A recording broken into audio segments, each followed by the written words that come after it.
Welcome back to Pen Down. Today we will cover how to make notes properly. If you are new here, then like, share and subscribe. Taking notes is an important part of the life of every student.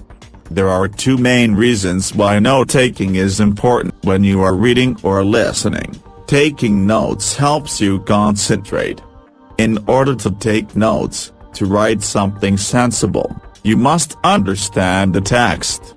As listening and reading are interactive tasks, taking notes help you make sense of the text. Notes help you to maintain a permanent record of what you have read or listened to. This is useful when revising in the future for examinations or other reasons. How to take notes. Good notes need to be organized appropriately. There are two main methods for this. 1.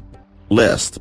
The topic is summarized one point after another, using numbers and letters and indentation to organize information in order of importance. 2. Diagram. You can use flowcharts, tree diagrams, mind maps, etc. You can also include circles, arrows, lines, boxes, etc. If you enjoyed the video, please leave a like and subscribe.